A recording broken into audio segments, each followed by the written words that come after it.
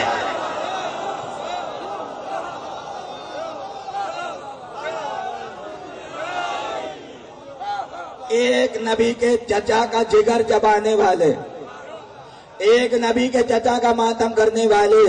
توجہ ہے۔ اور پھر جب علی آئے، ایک طرف شام کا لشکر تھا، ایک طرف علی کا لشکر تھا، وہیں یہ فیصلہ ہو گیا حق وہی ہے جہاں جہاں علی جاتے۔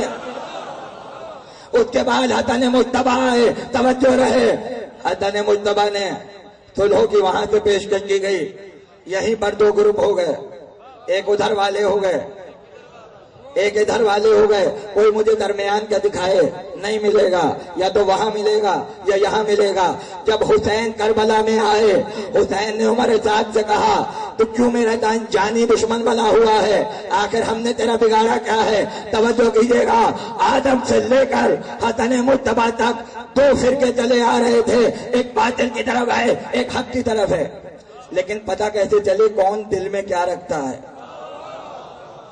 کون دل میں کیا رکھتا ہے؟ اہل سنت کا حوالہ دے رہا ہوں، تاریخ طبری، اسلام کی سب سے پہلی تاریخ جو لکھی گئی ہے، سب سے پہلی تاریخ، اس میں جا کر دیکھنا کربلا کے واقعے میں کہ جب حسین نے عمر سعد سے پوچھا تو میرے پیچھے کیوں پڑ گیا، ہم نے کیا بگاڑا؟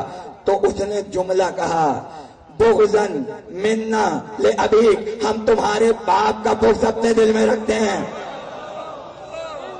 یہ جملہ خود بتلا رہا ہے۔ کربلا میں حسین کو قتل کرنے شیعہ نہیں آئے تھے، علی سے بغض رکھنے والے آئے تھے۔ اب اگر قاتلوں کو ڈھونڈنا ہو، جہاں جہاں بغض علی نظر آئے وہ سب قاتل آل حسین ہیں۔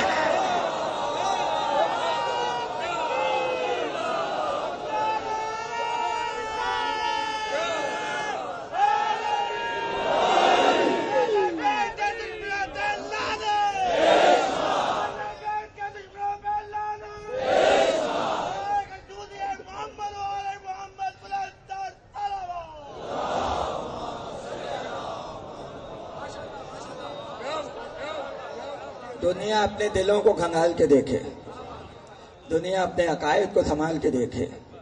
اتنا بغض تو نہیں ہونا چاہیے علی سے کہ نمازیں ہی لمبی کر دی جائیں۔ نہیں سمجھ رہا میں کیا کہہ رہا ہوں؟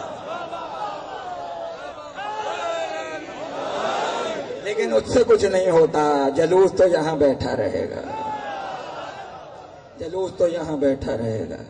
کوئی جبر نہیں ہے، دعوت حق دی جاتی ہے، دعوت حق دی جاتی ہے، تاکہ قیامت کے دن یہ نہ کہہ سکے ہمیں تو بتایا ہی نہیں تھا، ہمیں تو بتایا ہی نہیں تھا کہ یزید برا تھا، ہم بھی نفرت کر لیتے۔ یہی بتانے کے لیے تو بیٹھے ہیں۔ پیغمبر نے کہا تھا حسین مجھ سے ہے اور میں حسین سے ہوں۔ اگر بات یہاں تک رک جاتی کہ حسین مجھ سے ہے تو صرف ہم تک بات رہ جاتی، لیکن نبی نے کہا میں حسین سے ہوں۔ اب نبی اسی کے ہیں جو حسین کا،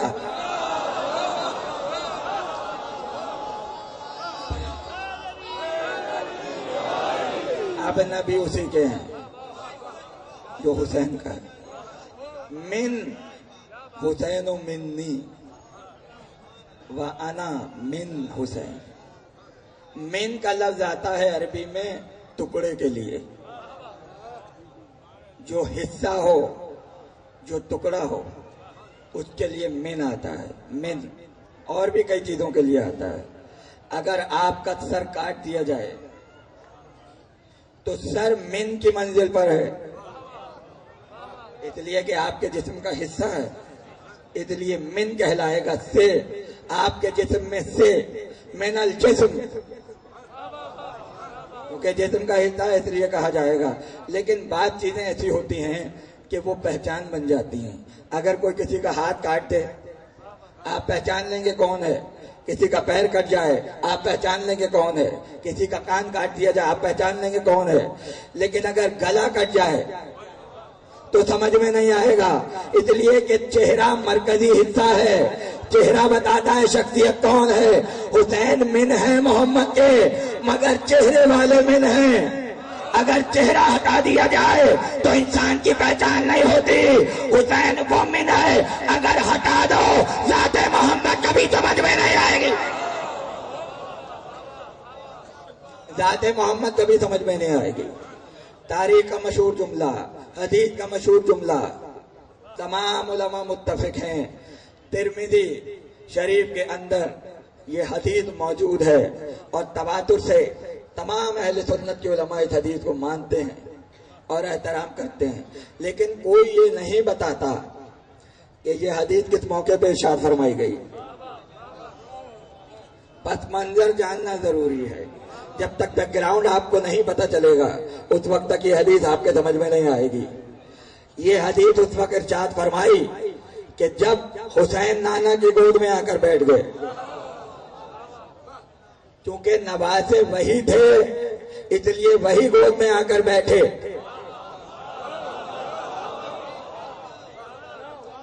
اور نانا کی گود میں امت کے بچے اچھے نہیں لگتے، نواسے ہی اچھے لگتے۔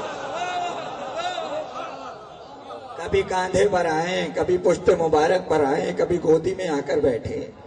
آئے، اپنا ہاتھ نبی کے گردن میں حمایل کیا اور کہا نانا آج ایک بات پوچھنا چاہتا ہوں۔ کہا پوچھو۔ کہا یہ بتائیے میں افضل ہوں یا آپ افضل ہیں؟ یہ جملہ حسین کے علاوہ کائنات میں کوئی نہیں کہہ سکتا۔ اگر امت میں کوئی کہتا تو سب سے پہلے واجب القتل قرار دے کر توہین رسالت کا کیس اس پہ چلایا جاتا۔ لیکن چونکہ حسین نے کہا تو سارے صحابہ کرام چپ رہے، اس لیے کہ وہ جانتے تھے ہمارے بیٹوں کی مجال نہیں ہے محمد کی گود میں بیٹھ جائیں۔ یہ خون ہے محمد کا، جو چاہے بول سکتا ہے۔ یہی فرق ہے امت میں اور امام میں۔ کچھ باتوں میں امت واجب القتل ہو جاتی ہے، امام کے لیے جائز ہوتا ہے۔ نانا میں افضل یا آپ؟ عالمین کے لیے رحمت تھے اس لیے، اور ہیں اس لیے مسکرائے۔ کہ چلو تمہاری بات مان لیں گے، مگر کوئی دلیل؟ کوئی دلیل دو تو پھر بات مانی جائے گی۔ نانا نے کہا ایک دلیل نہیں۔ کہا نانا ایک دلیل نہیں، کئی دلیلیں۔ کہا دو۔ کہ پہلی دلیل تو یہ ہے میرا آپ جیسا نانا ہے، آپ کا آپ جیسا کوئی نانا ہی نہیں ہے۔ ہائے ہائے ہائے۔ نبی نے کہا دلیل محکم ہے، دلیل مضبوط ہے، کوئی اور دلیل؟ نانا دوسری دلیل خود بخود ہو گئی، میری ماں عالمین کی عورتوں کی سردار ہے۔ آپ کی ماں قابل احترام ہے مگر عورتوں کی سردار نہیں ہے۔ دوسری دلیل کہ میرا بابا امیر المومنین جس کو آپ نے غدیر میں مولا بنایا، آپ کا باپ قابل احترام مولا نہیں ہے، ولی نہیں ہے۔ کا دوسری دلیل کا نانا آپ کا کوئی بھائی نہیں ہے، میرا بھائی حسن مجتبیٰ ہے۔ اب بتائیں میں افضل ہوں آپ سے یا نہیں؟ دلیلیں تو حسین کی مضبوط ہیں، اور حسین سے بہتر یہ دلیل دینے والا کوئی پیدا نہیں ہوگا۔ حسین نے دلیل دی، لیکن اب نبی کو فیصلہ کرنا ہے میں افضل ہوں یا حسین افضل ہے، میں افضل ہوں یا حسین افضل ہے۔ اگر اپنے آپ کو افضل کہہ دیں تو نواسے کا دل دکھ جائے گا، اور اگر حسین کو افضل کہہ دیں تو پھر پورے قرآن کو آپ کہاں لے جائیں گے؟ اس لیے پیغمبر کو ایسا فیصلہ کرنا تھا، خدا کی بات بھی رہ جائے، حسین کی بات بھی رہ جائے، تو ایک مرتبہ کا حسین منی وانا من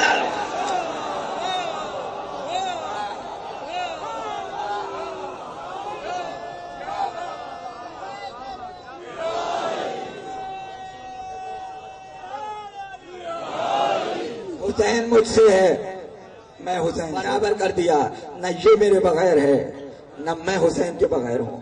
لیکن اب ایک جملہ اور سن لیجئے، بالکل یہی گفتگو ایک دن حسین نے علی سے بھی کی تھی، اور علی نے جب دلیل مانگی تو حسین نے یہی دلیلیں دی تھیں جو نانا کو دے چکے تھے، مگر علی نے یہ نہیں کہا حسین منی۔ جو جملہ نانا پہلے کہہ چکے ہوں وہ علی نہیں دہرائیں گے، علی نے جملے کا اضافہ کیا، جو محمد نے نہیں کہا تھا وہ علی نے کہا، جو نبی چھوڑ جائیں وہ علی پورا کرتا ہے، جو نبوت سے رہ جائے اس کی جگہ کوئی امامت پورا کرتی ہے۔ کہا حسین دلیلیں تو مضبوط ہیں، اب علی کہہ رہے ہیں کہ یہ بات صحیح ہے، تمہارے نانا جیسا میرا نانا نہیں، تمہارے باپ جیسا میرا باپ ابو طالب بھی نہیں، ابو طالب قابل احترام ہے، سب کچھ ہے، لیکن امیر المومنین ایک ہی ہے، تمہارے بھائی جیسا میرا بھائی نہیں، تمہاری ماں جیسی میری ماں نہیں، سب صحیح ہے، سب صحیح ہے، مگر افضل میں ہوں۔ کا بابا وہ کہتے کہ وہ ایسے کہ میرا بیٹا حسین ہے، تیرا بیٹا حسین ہے،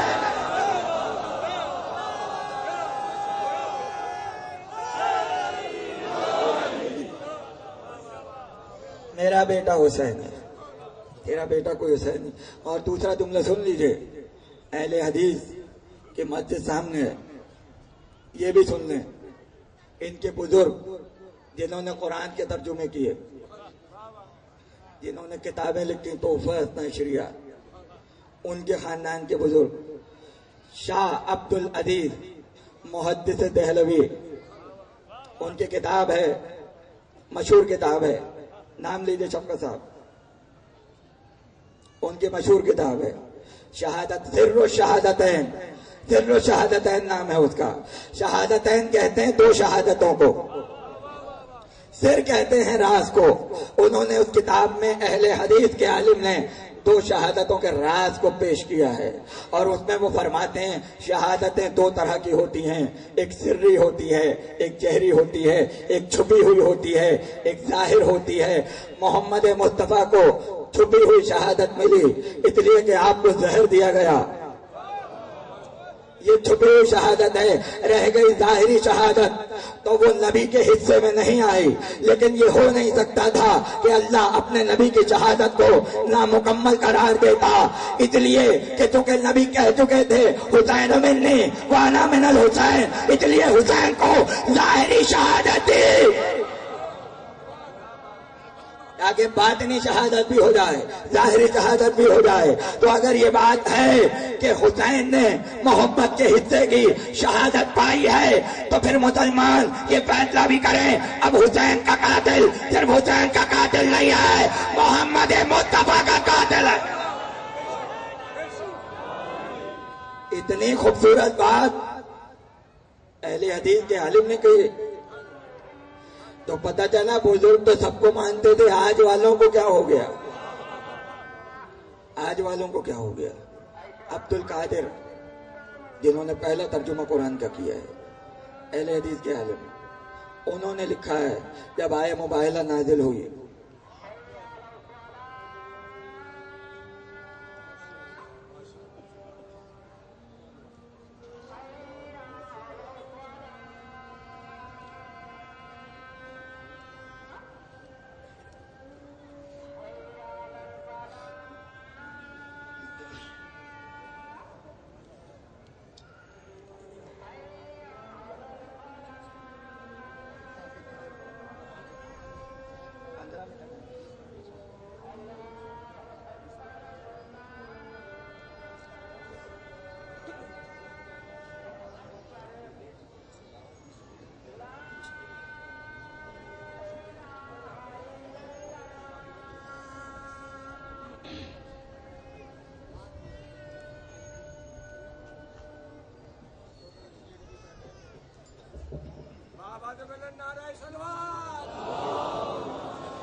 عبد القادر جنہوں نے پہلا ترجمہ قرآن کا اردو میں کیا ہے ہندوستان میں، اہل حدیث کے عالم، جب مباہلہ کی آیت کا ترجمہ کیا تو حاشیے میں لکھا کہ جب اللہ نے کہا تم اپنی عورتوں کو لاؤ، تم اپنے بیٹوں کو لاؤ، تم اپنے نفسوں کو لاؤ، نفس کی جگہ علی کو لے کے گئے، بیٹوں کی جگہ حسن اور حسین کو لے کے گئے، بیٹیوں عورتوں کی جگہ فاطمہ کو لے کے گئے،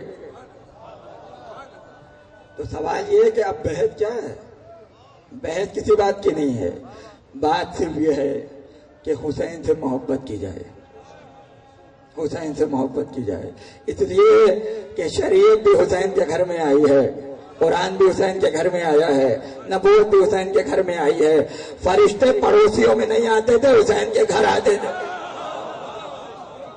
حسین سے بہتر اسلام کو کوئی نہیں جان سکتا، جو کچھ حسین کہہ رہے تھے وہی راہ حق تھی، امت کو بیچ میں آنے کی ضرورت نہیں ہے۔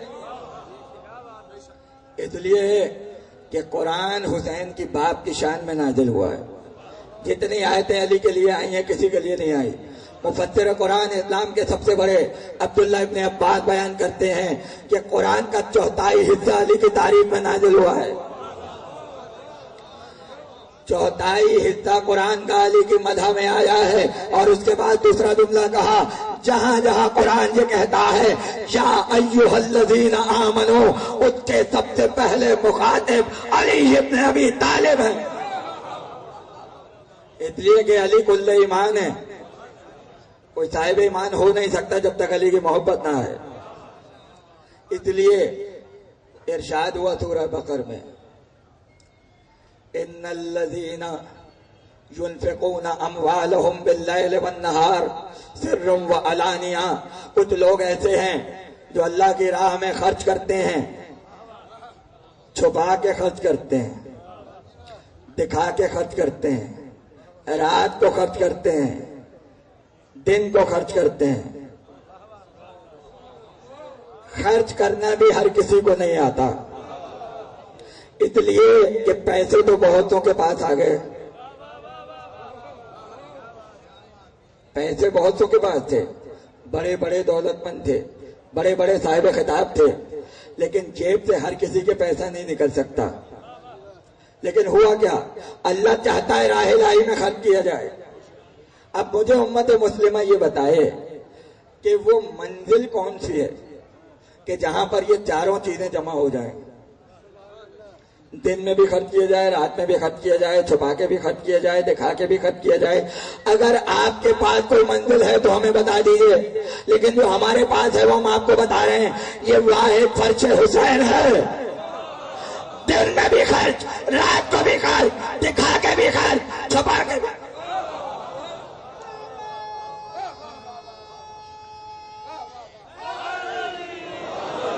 دن میں بھی خرچ ہو رہا ہے، رات کو بھی خرچ ہو رہا ہے، دکھا کے بھی خرچ کر رہے ہیں، چھپا کے بھی خرچ کر رہے ہیں۔ لیکن آپ یہ کہیں گے کہ قرآن یہی کہتا ہے، اسلام بھی یہی کہتا ہے، حدیث بھی یہی کہتی ہے، شریعت بھی یہی کہتی ہے کہ کسی کو دکھا کے عمل خیر نہ کرو، دکھاوا نہ کرو، دکھاؤ مت۔ لیکن قرآن کہہ رہا ہے اعلانیہ بھی خرچ کرتے ہیں، اس لیے کہ بعض کار خیر ایسے ہوتے ہیں جو اعلانیہ کرنا ضروری ہوتے ہیں۔ اگر اعلانیہ نہ ہو تو پھر کسی کو سمجھ میں نہیں آئے گا۔ کہہ دیتے من کنت مولا، اعلان کر کے دکھانا ضروری تھا، چھپائیں گے نہیں۔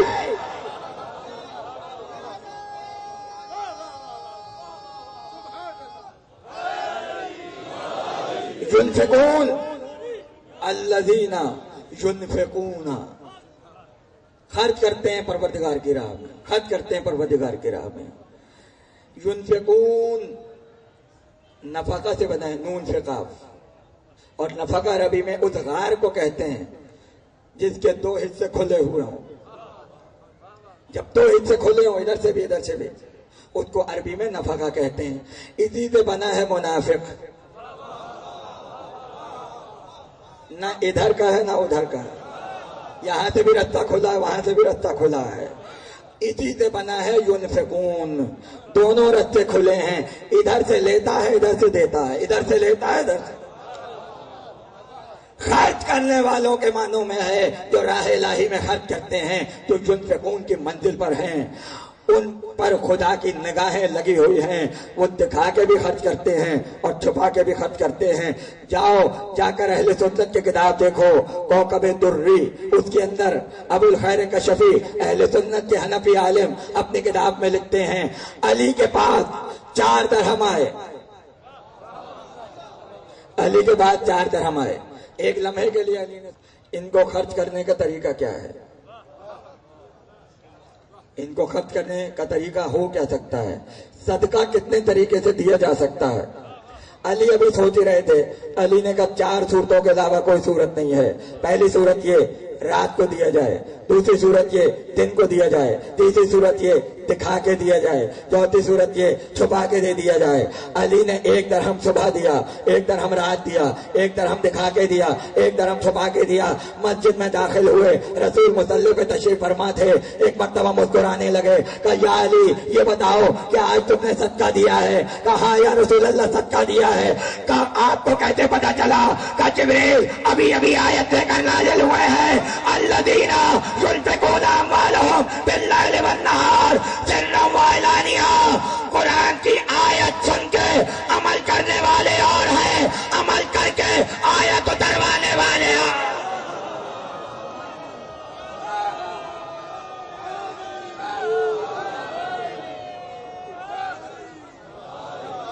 عمل کر کے آیت اتروانے والے اور عمل کر کے آیت اتروانے والے اور ہیں۔ علی میں اور امت میں یہی فرق ہے، امت قرآن کی آیتوں پر چلتی ہے، قرآن کی آیتیں علی پہ چلتی ہیں۔ جا کر دیکھ لیجئے، حضرت حمزہ کی شہادت کی خبر آئی، جب علی نے خبر سنی فوراً کہا انا للہ و انا الیہ راجعون۔ اس سے پہلے یہ آیت نازل نہیں ہوئی تھی، سب سے پہلے یہ جملہ تاریخ میں علی نے کہا ہے، کہا علی نے، خدا نے قرآن کی آیت بنا دی، کہا علی نے۔ اور بھی آیتیں ہیں، اس وقت موقع نہیں ہے سنانے کا، کہ زبان سے علی کی ادا ہوئی، عمل علی نے کیا، آیت نازل ہوئی۔ اب ظاہر ہے تقریر بالکل آخری مرحلے میں ہے، اس لیے توجہ رہے۔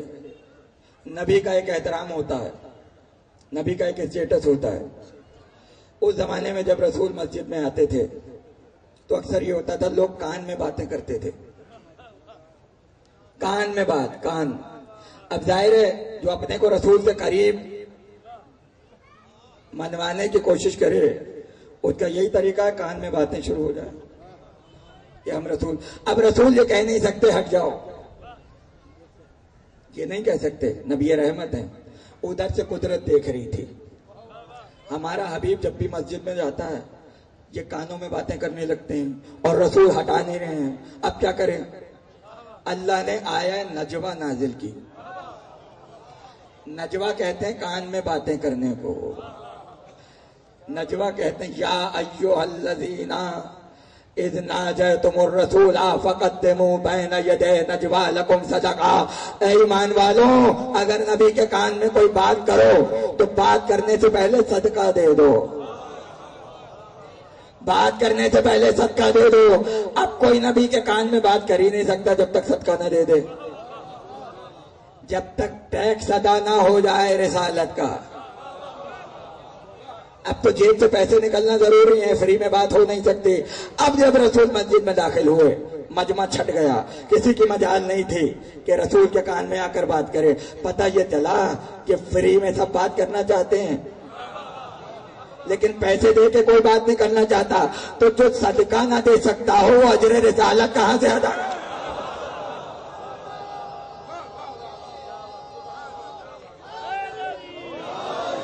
وہ اجر رسالت کہاں سے ادا کرے گا؟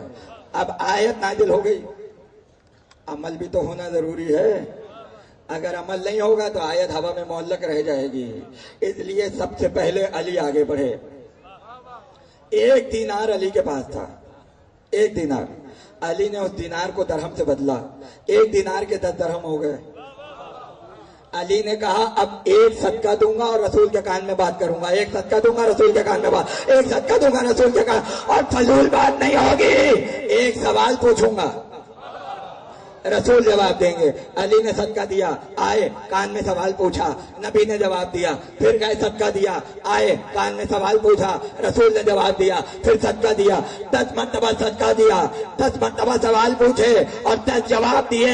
آخری سوال یہ تھا، یا رسول اللہ حق کیا ہے؟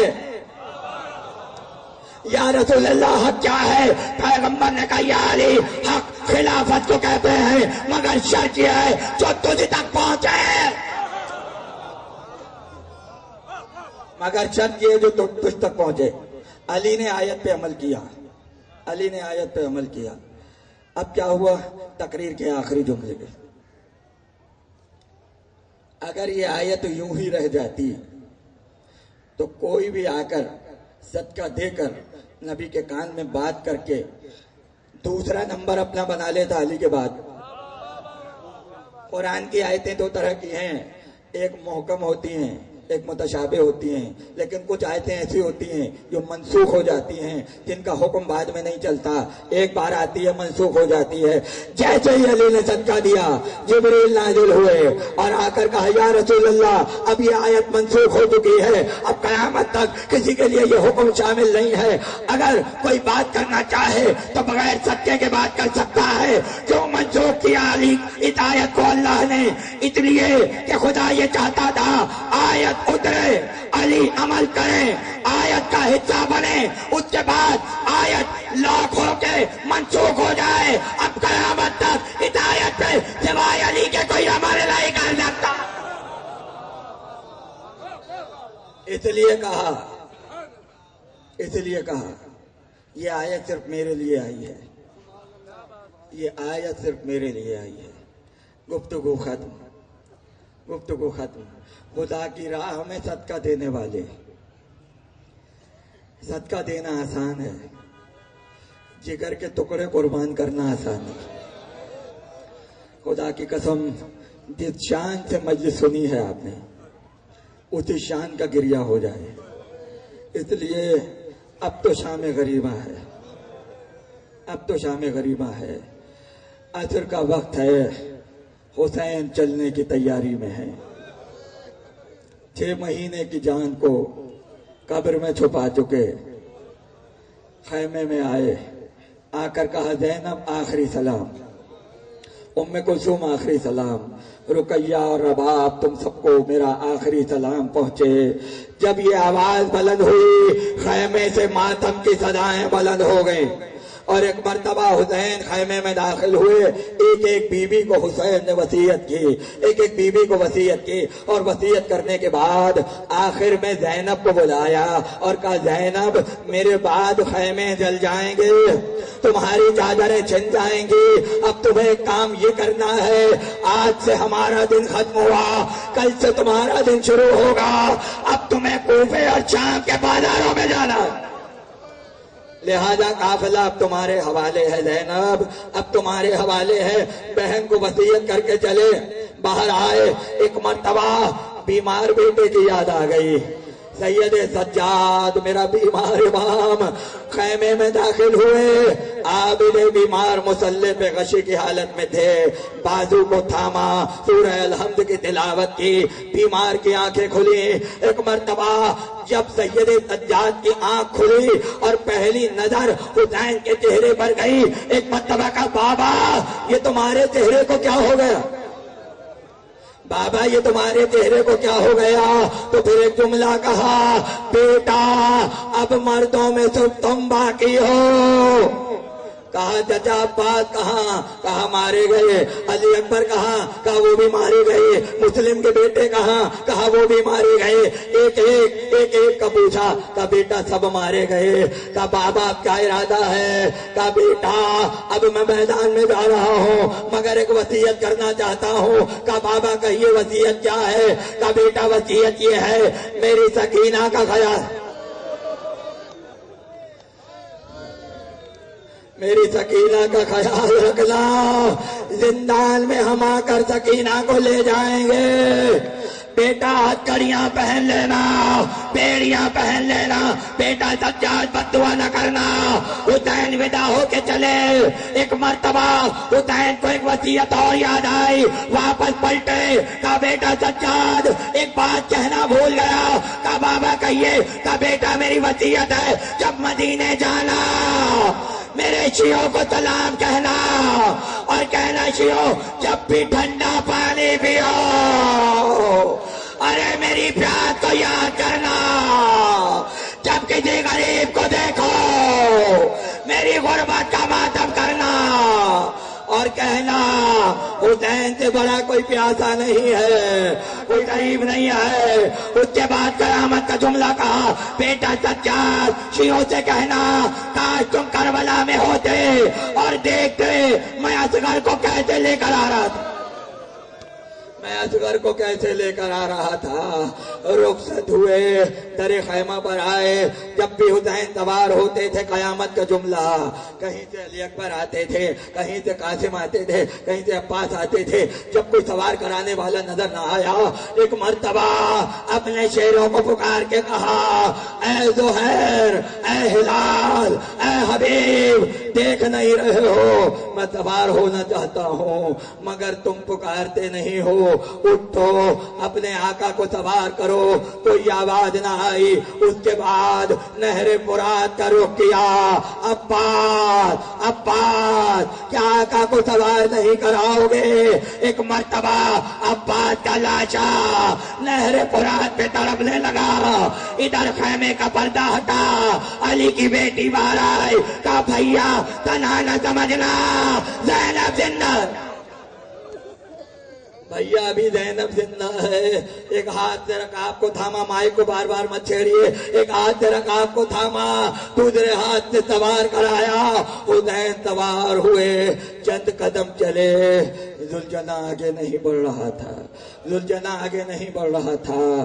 حسین نے کہا ذوالجناح بچپن سے تجھ پر سواری کی ہے، بچپن سے سوار ہوا ہوں، آج وعدے کے وفا ہونے کا دن ہے، کیا مجھے تنہا چھوڑ دے گا؟ کیا میرا ساتھ چھوڑ دے گا؟ وفادار گھوڑا تھا، ارے ذوالجناح بھی وفادار تھا۔ ایک مرتبہ گردن کو پیچھے کیا، آنکھوں سے اشارہ کیا، حسین نے جھک کے دیکھا، 4 برس کی بچی ذوالجناح کے سموں سے لپٹی ہوئی تھی، باواز بلند گریا ہو، اور اگر کوئی ماتم کرنا چاہے تو کر سکتا ہے، اس لیے کہ رکاوٹ نہیں ہے، کوئی تازیانہ نہیں مارے گا، کوئی پتھر نہیں مارے گا آپ کو۔ خدا کسی غم میں نہ رلائے، خدا کسی غم میں نہ رلائے۔ ایک مرتبہ گھوڑے سے اترے، کہ سکینہ خیمے میں واپس جاؤ، اس طرح سے میدانوں میں نہیں نکلتے۔ کہا بابا میں آپ کے بغیر کیسے جاؤں گی، میں تمہارے بغیر کیسے جاؤں گی؟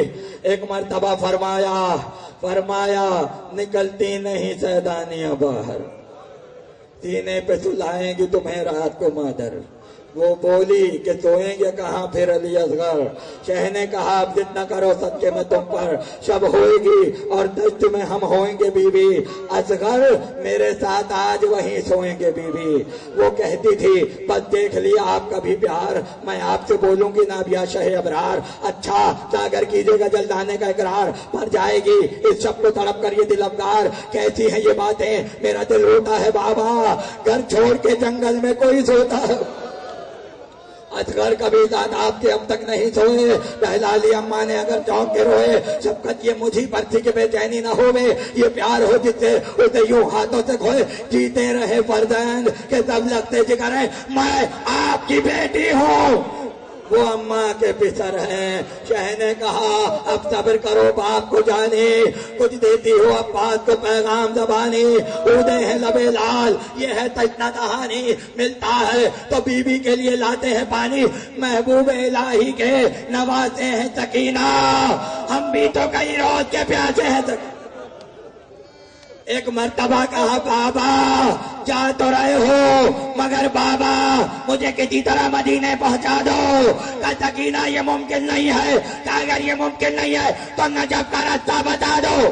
کہا سکینہ کیا کرو گی؟ کہا جو علی کا لائے نجف جائے گا میں ہاتھ جوڑ کے کہوں گی مسلمانوں، ارے محمد کا نوازا پیاسا ہے، کوئی پانی پلا دے، کوئی مددگار نہیں ہے، کوئی حسین کی مدد کر لے.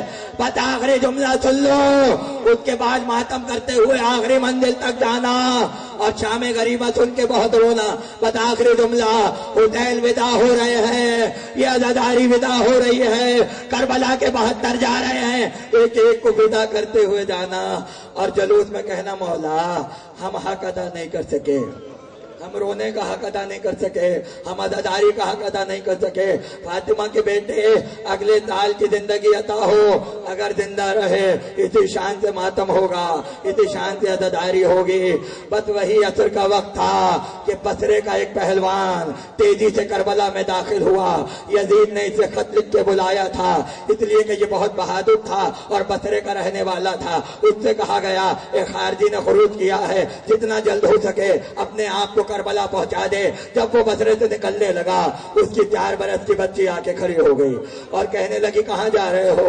اس نے کہا خارجی نے خروج کیا ہے، بہت مال ہاتھ آئے گا، بہت مال غنیمت ملے گا، اگر کوئی فرمائش ہے تو بتاؤ، تمہارے لیے لیتا ہوا آؤں. اس نے کہا مجھے کچھ نہیں چاہیے، ایک عقیق کی انگوٹھی لیتے آئیے گا، ایک عقیق کی انگوٹھی لے کر آئیے گا. وہ چلا، عصر کے وقت کربلا میں پہنچا. اس وقت پہنچا جب حسین تنہا رہ چکے تھے، جب حسین اکیلے رہ چکے تھے. لشکر نے کہا کچھ دیر آرام کر لے، کچھ دیر رک جا. اس نے کہا نہیں، جس مقصد کے لیے آیا ہوں وہ مقصد پہلے ہوگا. اس نے اپنا سامان پھینکا، تلوار ہاتھ میں لی، گھوڑے کو دوڑا کے مقتل میں آیا، حسین کے سامنے آ کے کھڑا ہو گیا، حسین کے سامنے آ کے کھڑا ہو گیا اور ایک جملہ کہا. حسین نے حسرت سے کہا واپس چلا جا، واپس چلا جا، میں نہیں چاہتا کہ تیرے ہاتھ میرے خون سے رنگین ہو جائیں. اس نے کہا جس مقصد کے لیے آیا ہوں اس سے پہلے واپس نہیں جاؤں گا، جب تک جنگ ہوگی واپس نہیں جاؤں گا.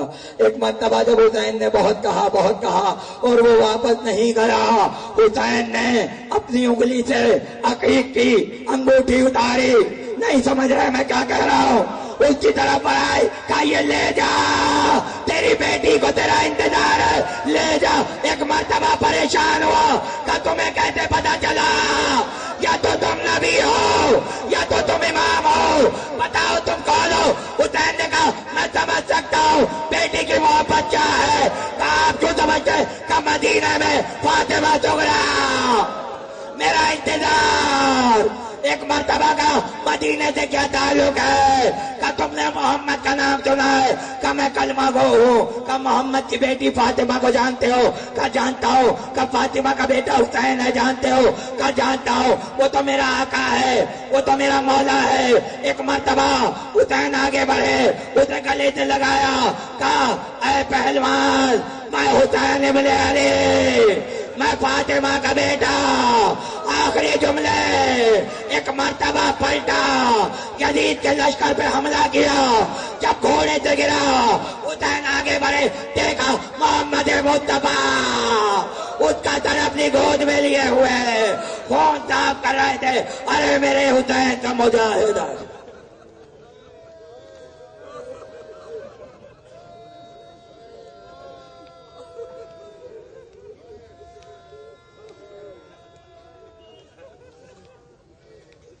ماتم حسین.